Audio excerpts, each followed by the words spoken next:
날카롭게 대립하는 산상수훈과 사복음서. 빌라도와 예수 십자가 사건은 두말리 토끼 사냥. 해묵은 감정이 많았던 빌라도 총독에게 예수 십자가 처형을 유도한 정치적 음모는 첫 번째 노린 토끼.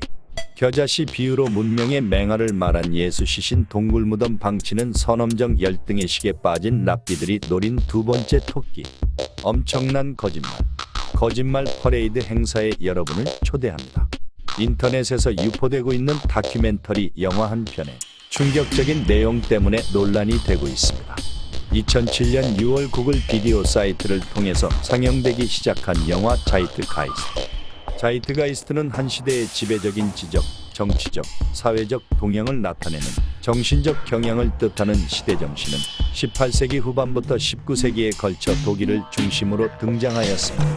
종전에 공개되지 않은 놀라운 비밀이라는 부제목에서 알 수 있듯이 1부 35분, 2부 75분, 3부 80분 동안 사건 뒤에 숨겨진 비밀을 폭로하고 있습니다. 1부 예수 신화는 조작됐다. 2부 9.11 테러 음모론. 3부 FRB 비밀. 역사상 가장 과장되고 거짓된 약속의 최고의 거짓말. 영성, 숭고는 직관을 다루는 특별한 용어입니다. 일신교 전통에서는 어떤 단어가 이론으로 쏠리는 경향이 있습니다. 어떤 행위들은 신성한 원리에 거스르는 것으로 여겨지지만 어떤 일은 신성한 원리를 만족시키는 것으로도 간주됩니다. 현재는 명확하게 지금입니다. 우리는 그것으로부터 유용한 것을 즉각적으로 경험하려고 노력합니다. 그러나 비유신론적 역사적 사례가 특별히 중요치 않다는 점에서 아주 직접적입니다. 실제로 가장 중요한 건 지금 현재입니다. 지금 가질 수 있다는 것은 과거에 존재했었다는 생각에 아무런 의미가 없습니다. 지금입니다. 현재는 명확하게 지금입니다. 신비스러운 것이 없이 단지 현재는 너무나 정직하게 단순합니다. 그러나 현실과 당신은 끊임없이 상호작용하고 있다는 것에서 항상 문제가 발생합니다. 현재가 협박당하면서 불행했던 과거와 미래를 정확하게 예견하지 못하고 있습니다. 우리는 항상 과거에서 미래를 가져오려고 하지만 그것이 종교를 찾는 이유이기도 하지만 그것이 우리로 하여금 거리에서 행진하게 합니다.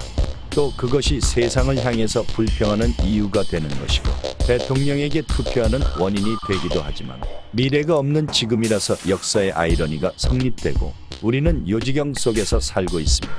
종교는 세상의 쓰레기 더미에 뿌리를 받고 있습니다. 그것은 결코 구원이 아닙니다. 우리는 어디서 왔는지 무엇을 하고 있는지 연구하면 할수록 우리는 기만 당해왔다는 것을 실감하게 됩니다. 우리는 모든 집단에 의해 철저하게 기만 당해왔습니다. 왜 종교만이 유일하게 검증 과정을 거치지 않고 성역으로 남아있어야 하는지 생각해 볼 일입니다. 정부는 몰락한 교육을 제공하고 국제 금융 카르텔을 조직한 사람들이 우리에게 종교를 만들어 주었습니다. 우리의 지배자들은 당신과 당신의 가족에 관심이 없습니다. 그들은 오로지 세상을 지배하는 데 전력 투구하고 있습니다. 우리는 진실하고 신성한 존재임에도 불구하고 신이라는 조잡하고 막연한 상상의 세계에서 살고 있습니다. 나는 신이 무엇인지 모릅니다. 그러나 신이 무엇이 아닌지는 알고 있습니다. 당신이 진실에 다가갈 수 있는 준비가 되어 있지 않았다고 하더라도 진실은 도망가지 않습니다. 사건에 숨겨진 진실은 언젠가 드러나기 마련입니다. 탐구에 열중하면 동력이 밝아오듯 모든 것이 명확해집니다. 빛이 없으니까 어둠 속에서 살게 되는 것이고 진실은 빛입니다. 진실은 기필코 찾아야 합니다.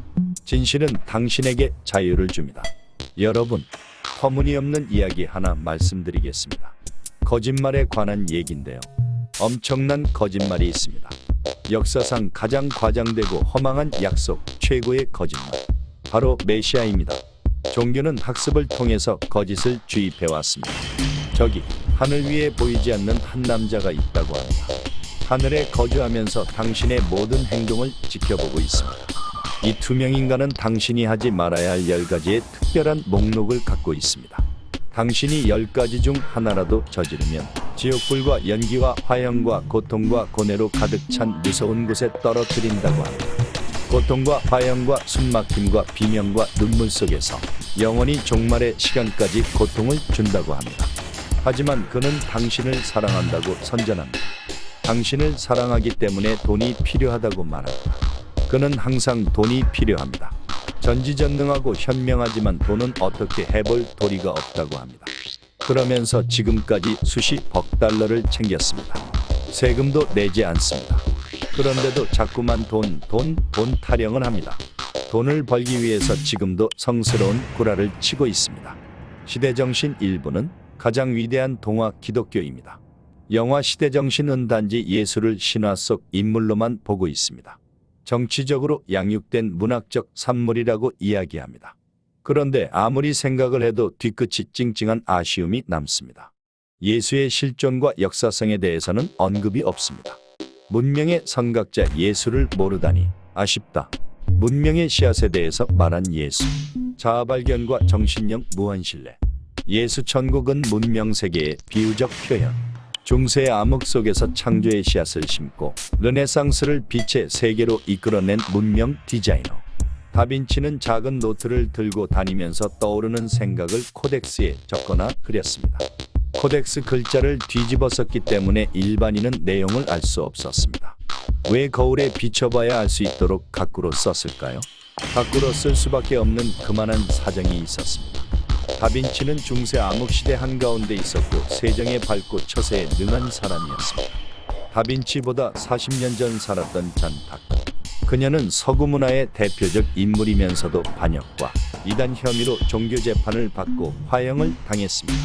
다빈치보다 1세기 후에 살았던 갈릴레오도 종교 재판을 받았습니다. 코페르니쿠스의 가설 지동설을 옹호하면서 가르치다가 단죄를 받았습니다. 이처럼 난세에 살면서도 다빈치가 무사할 수 있었던 것은 코덱스를 가꾸로 썼기 때문이었습니다. 가꾸로 썼기 때문에 5세기 동안 외면당했다가 관심이 쏠리기 시작한 것은 1994년부터였습니다. 경매에 붙여진 해머 코덱스를 마이크로소프트사 회장 빌 게이츠가 3,080만 달러를 주고 구매한 다음부터였습니다. 중세의 암흑 속에서 창조의 씨앗을 심고 르네상스를 빛의 세계로 이끌어낸 레오나르도 다빈치. 인류의 문명사를 살펴보면 몇 가지 큰 도약의 시기가 있었고 선각자들도 있었습니다. 신약 성경 산상수훈에 숨겨진 예수의 천국도 코덱스와 쌍벽을 이루는 정신문화의 위대한 유산입니다. 예수는 비유를 통해서 자아발견과 정신력 무한신뢰를 사람들에게 가르쳤습니다. 창조적 발상의 원천이 되는 산상수훈이야말로 과거와 현재 그리고 미래로 이어지는 생각의 씨앗입니다. 그러나 현대의 예수 천국은 열쇠가 있는데도 굳게 닫혀 있습니다. 닫혀 있을 뿐만 아니라 갖가지 버전으로 변질되고 있습니다. 학자들 간에 경쟁적으로 변질되는 예수 왜곡의 역사는 1900여 년 전 선엄정 열등의 식에 빠졌던 랍비 니고데모와 닮은 꼴입니다. 결자해지 차원에서 서기 30년 예수 사건을 되돌아볼 필요가 있습니다. 문명의 맹아에 대해서 말한 것은 죄가 되지 않기 때문에 예수는 5번 재판을 받았습니다. 원로사제 안나스, 대제사장 가야바, 총독 빌라도, 헤롯 안티바, 총독 빌라도에게 다시 가서도 죄를 입증하지 못했습니다. 마가복음 14장 13절에 보면 예수가 어느 다락방에 가는 장면 묘사가 있습니다. 물 한 동이를 가지고 가는 사람 뒤를 따라 성내로 들어간 일행은 영락없는 첩보 영화의 한 장면입니다. 예루살렘에 도착한 예수는 작은 배단이 사람들 환대를 받았습니다. 그들이 예수를 비밀 아지트로 유인했습니다. 다락방에 도착하고서야 그곳이 이단자 비밀 아지트인 것을 알고 예수는 급히 감람산에 가서 숨었습니다. 상황을 제대로 파악하지 못한 베드로가 따라가면서 주여 어디로 가십니까? 하는 유명한 말을 했습니다. 훗날 폴란드 작가 헬리크가 주여 어디로 가시나이까? 구절을 가지고 커바디스 영화를 만들었습니다. 생명의 위험을 느낀 예수가 피신한 동쪽 감람산은 노숙자들도 기피하는 매우 지저분한 곳이었습니다. 성전에서는 양이나 염소를 도살하면서 피와 내장을 기드론 골짜기로 흘려보냈기 때문에 감람산은 까마귀 서식지였습니다. 지표면은 까마귀들이 흘린 배설물로 켜켜이 쌓여 있었고 발 디딜 틈도 없는 인적이 끊긴 곳이었습니다. 마태복음 26장에 보면 감람산에 숨은 예수 처지가 어떠했는지 알 수 있습니다. 예수는 심히 고민하여 죽을 지경이었고 얼굴을 땅에 대고 엎드려 살려달라고 기도할 때 제자들은 잠만 자던 한심한 사람들이었습니다. 가롯 유다의 고발로 체포될 때 예수는 의미심장한 말도 했습니다. 내가 날마다 성전에 앉아 가르쳤는데 잡지 아니하다가 왜 강도를 잡는 것 같이 검과 망치를 가지고 와서 잡으려고 하느냐? 예수 사건 이전부터 부활한 그리스도 미신이 창궐했습니다. 원로사제 안나스와 성전 경비대장 요나단은 삼엄한 경기를 펴면서 수상한 자가 보이면 현행범으로 체포해서 본때를 보여주려고 벼르고 있었습니다. 원로사제 안나스 법정. 원로사제 안나스가 예수에게 두 가지를 물었습니다. 너의 제자들과 너의 교훈에 대하여 말하라. 나는 회당과 성전에서도 은밀한 것은 아무것도 말하지 않았습니다. 이렇게 말하면서도 예수는 다락방에 가게 된 경위를 말하지 않았습니다. 베드로가 멀찍이 쫓아 집에 들어갔다가 하석들 의심을 샀습니다. 하인님, 당신도 갈릴리 예수와 함께 있었다. 나는 내 말하는 것이 무엇인지 알지 못하겠다. 하인이, 이 사람은 나사렛 예수와 함께 있었다. 맹세하고 또 부인하면서 나는 그 사람을 알지 못한다. 하인 3, 너도 그 당이다. 내 말 소리가 너를 표명한다. 베드로가 저주하고 맹세하면서 나는 그 사람을 알지 못한다. 이렇게 말하고 주랭랑을 쳤습니다. 대제사장 가야바 법정. 시온산 중턱에 살고 있던 가야바는 지난밤에 장인 안나스가 수상한 자를 체포했다는 보고를 받은 바 있었습니다. 가야바는 마음을 느긋하게 먹고 무리 앞에 섰습니다. 죄인에 대한 신문은 이미 끝이 났을 것이고 자기는 요식행위에 불과한 수순을 밟으면 됩니다. 이러한 관행에 대해서 편하게 생각을 하면서도 간혹 기분 나쁠 때도 있었습니다. 무리 중에서 예수를 발견한 가야바 입에서 탄식이 흘러나왔습니다. 세상에 이럴 수가. 가야바는 며칠 전부터 성전뜰에서 예수가 무슨 말을 하는지 눈여겨봐서 이미 알고 있었습니다. 성전뜰에서는 누구나 이야기를 할 수 있었습니다. 그러나 성전 경비대 레위인들이 수상한 자를 체포했기 때문에 아무나 나설 수 없는 분위기였습니다. 예수는 비유로 자아 발견과 정신력 무한신뢰를 말했기 때문에 가야바는 자신도 모르게 탄식이 흘러나왔습니다. 무리 중에서 누군가가 큰 소리로 말했습니다. 이 자가 성전을 비방하고 거룩한 분의 이름을 모독했습니다. 예수를 유대 광야의 수도원 에세니파 패거리라고 말했습니다. 무슨 오해가 있을 거라고 판단한 가야바는 무리를 남겨두고 안나스 집으로 달려갔습니다. 그 사람에게는 죄가 없습니다. 제가 며칠 전부터 유심히 봤습니다. 가야바 말이 끝나기 무섭게 안나스가 위압적인 목소리로 말했습니다. 불법을 행하는 자들과 함께 다락방에 갔다가 감람산에 숨은 걸 잡아왔네. 그래도 죄가 없다고 말할 수 있겠는가? 속아서 갔을 겁니다. 죄가 있었으면 경비대장 요나단이 벌써 감옥에 넣었습니다. 나도 그 점이 이상해서 몇 가지를 물어봤네. 그런데 자기는 나쁜 말을 한 적이 없다고 말하면서도 다락방에 가게 된 경위를 말하지 않았네. 그것 보세요. 속아서 간 겁니다. 가야바가 변호하니까 안나스가 화를 내면서 다시 말했습니다. 이번 기회에 경각심을 높여야 하네. 한 사람이 죽어서 온 민족이 망하지 않게 되는 것이 유익하다고 생각하게 안나스를 설득하려다가 대래 설득을 당한 꼴이 된 가야바가 집에 돌아오니까 무리는 어디론가 가고 없었습니다. 빌라도 법정 1차. 가야바가 안나스를 만나러 간 사이에 당신들 말고도 죄를 줄 사람은 얼마든지 있다면서 고발의 무리는 안토니오세의 빌라도 총독에게 갔습니다. 그곳에 가서는 예수가 인두세를 내지 말자고 선동했다면서 고발했고 그 말에 속을 총독이 아니었습니다. 어느 지역 사람인가 묻고 때마침 헤롯 궁전에 와 있던 안티바에게 가라고 했습니다. 인두세는 세금 청부업자 소관이었습니다. 안티바는 갈릴리 지역 세금 청부업자였고 그곳에 가서 죄의 유무를 따지라고 보냈습니다. 헤롯 안티바 법정. 예수가 인두세를 내지 말라고 선동한 사실이 없기 때문에 안티바에게 가서는 죄명이 바뀌었습니다. 이 자가 유대 왕을 사칭했습니다. 안티바는 이미 예수를 알고 있었기 때문에 그 말에 속을 사람이 아니었습니다. 허허, 존재하지도 않는 유대 왕을 사칭했다면 그것은 로마 황제를 능멸하는 것일세. 다른 데 가서 알아보게. 이렇게 말한 다음 더 이상 상대하지 않으려고 했습니다. 이때가 오전 10시 무렵이었습니다. 빌라도 법정 2차. 빌라도 총독을 다시 찾아갔을 때 예수는 유대 왕을 사칭한 자로 죄명이 바뀌었습니다. 인두세 반대에서 왕을 사칭한 자로 죄명이 바뀌었는데도 총독은 사태의 심각성을 인식하지 못하고 가벼운 매질을 하고 방면하려고 했습니다. 왕을 사칭한 자를 풀어주면 당신은 카이사르의 충신이 아니라면서 누군가가 억지 소리를 했습니다. 몹시 화가 난 총독이 수감 중인 흉악범 바라바를 방면하겠다면서 엄포성 발언을 했습니다. 그 말이 떨어지기 무섭게 그렇게 하라면서 되레 큰 소리를 쳤습니다.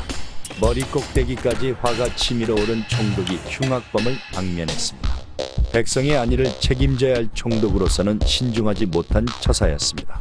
그렇게 되니까 약점을 잡았다고 판단한 무리 중 누군가가 격앙된 어조로 소리쳤습니다. 왕을 사칭한 저 차를 십자가에 매달아야 한다. 이때부터 광기와 집단 히스테리가 발동하면서 십자가 소리가 사방에서 들려왔습니다. 축제 기간 중에 밀란이 발생하면 안 된다는 생각에서 총독은 마지못해 십자가 처형을 지시하고 하인이 떠온 물에 손을 씻으면서 말했습니다.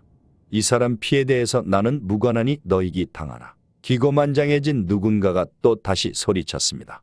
우리와 우리 자손이 책임집니다. 엄포를 놓으려다가 감정 싸움으로 비화된 사건에 대해서 총독은 자괴감에 치를 떨었습니다. 자주색 외투를 벗어서 예수 어깨에 걸쳐주면서 말했습니다. 이 시간 이후 너는 내가 인정하는 유대 왕이다. 당당한 모습으로 저들에게 가거라. 왕의 행차에 시종이 따라야 한다면서 두 명의 죄수도 함께 십자가에 매달게 했습니다. 그래도 화가 풀리지 않아서 나사렛 사람 유대인의 왕이라고 쓴 팻말을 십자가 형틀 위에 매달게 했습니다. 총독은 사악한 유대인들을 싸잡아 세상의 조롱거리로 만들려고 작심을 했습니다. 십자가 판결은 오전 11시경 났습니다. 골고다 언덕 십자가 형틀에 매달린 예수는 고통스러워하다가 오후 3시경 숨을 거두었습니다. 오후 4시경 안토니우스에서 대민 업무를 보는 아리마대 요셉과 니고데모가 총독에게 예수 시신을 달라고 했습니다. 무고한 사람에게 십자가 처형을 지시한 총독의 마음은 편치 않았기 때문에 사망을 확인하고 가져가라고 했습니다. 유대인들은 갈대로 엮은 들것에 시신을 놓고 매장하는 전통 장례법이 있었습니다. 그런데도 아리마대 요셉과 니고데모는 예수 시신을 가져가서 동굴 무덤에 넣었습니다. 니고데모와 아리마대 요셉은 예수 앞에서 선엄정 열등의식에 빠지곤 했던 랍비들이었습니다. 메시아 도래와 세상 종말을 믿지 않는 바리새인들이었습니다. 두 사람이 예수 시신을 매장하지 않고 동굴 무덤에 넣었기 때문에 겨자씨 비유를 통해서 자아발견과 정신력 무한신뢰를 말한 예수는 부활한 그리스도 미신 중심에 들게 되었습니다. 2000년 12월 일간지 동아일보에 십자가 예수 체포에서 선고까지 위법 투성 기사가 실린 적이 있습니다. 오늘날의 형법 체계로 예수 재판을 평가한 내용이었습니다.